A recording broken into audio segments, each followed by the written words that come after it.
السلام علیکم دوستو، آج ہم بات کرنے جا رہے ہیں پاکستان اور انڈیا کے کمپلیکیٹڈ ریلیشنز کے بارے میں، جو شاید پارٹیشن کے بعد سے اپنی لوئسٹ پوائنٹ پر ہے. ٹھیک ہے، سب چاہتے ہیں کہ 5 فروری جو کہ یوم یکجہتی کے نام پہ منایا جاتا ہے پاکستان میں ہر سال، لیکن اس کے کوئی بھی پازیٹیو کانسیکوینسز ہمیں دیکھنے کو نہیں ملتے.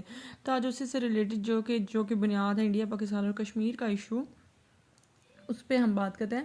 پاکستان اور انڈیا کے درمیان بائیلیٹرل انٹریکشنز آلموسٹ زیرو ہے. سب جانتے ہیں پاکستان کو اسٹرانگ ریزنز ہیں کہ انڈیا جو ہے پاکستان میں ٹیررزم کروا رہا ہے، اس کو فیول کر رہا ہے، جبکہ انڈیا کا ہے کہ تمام دہشت گردی پاکستان سے آتی ہے. یعنی کہ اگر وہ کاؤنٹر کوشچن کرتے ہیں تو پاکستان ہمارا جو ہے وہ کاؤنٹر کوشچن کر کے ان کا منہ بند کروا دیتا ہے. ٹھیک ہے، ٹیررزم کو فیول کر رہے ہیں یہ سب کچھ. انڈیا کہتا ہے کہ ٹیررزم پاکستان سے آتا ہے اور اسی کو بیٹر ریلیشنز کے ساتھ obstacle بناتا ہے، لیکن ریالٹی یہ ہے کہ ٹیررزم کا امپیکٹ انڈیا خود پاکستان پہ لے رہا ہے. پستی بیچاری عوام ہی ہے. ٹھیک ہے، دونوں ملکوں کا تو کچھ نہیں ہوتا، نقصان دونوں ملکوں کی عوام کو ہی اٹھانا پڑتا ہے.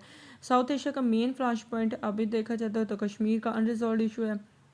نیو ڈیلی کی بات کریں تو دنیا کو اس نے یہ 2019 میں منوانے کی بھرپور کوشش کی ہے کہ آکوپائڈ ٹیریٹری کی لمیٹڈ اٹانومی جو ہے ختم کر کے کشمیر کا ڈسپیوٹ ریزولو ہو گیا ہے، لیکن گلوبلی کشمیر سٹل آ ڈسپیوٹڈ ریجن ہی ہے.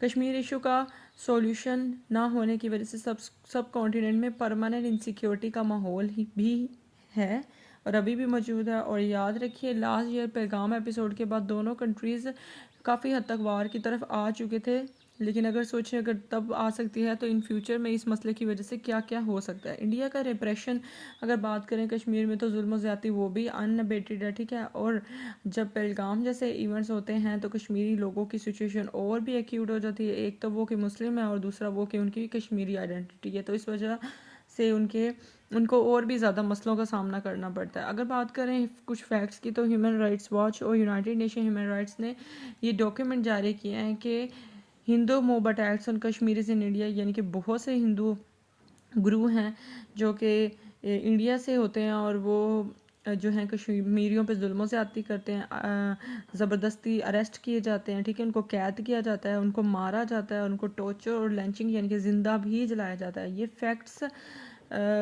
ریئل فیس دکھاتا ہے اس انڈیا کی جو کہ خود کو ورلڈز لارجسٹ ڈیموکریسی کہتے ہیں. ٹھیک ہے، اگر میں پاکستان کے سٹانس کی بات کروں تو پاکستان نے کئی دفعہ انڈیا کو ٹیبل پر لانے کی کوشش کی، لیکن نریندر مودی کی سربراہی میں ہمیشہ انہوں نے ایروگنٹلی ریجیکٹ ہی کیا ہے، کیونکہ وہ تھرڈ پارٹی کو میڈیشن کرنے کے لیے راضی نہیں ہوتے ہیں. یو ایس پریزیڈنٹ جو ڈونلڈ ٹرمپ نے بھی کئی بار کہا ہے کہ وہ ریڈی ہیں to help resolve the dispute. Last year انہوں نے کلیم بھی کیا تھا کہ انہیں stop the war between India Pakistan اور کہا آئی کین ریزالو اینی تھنگ.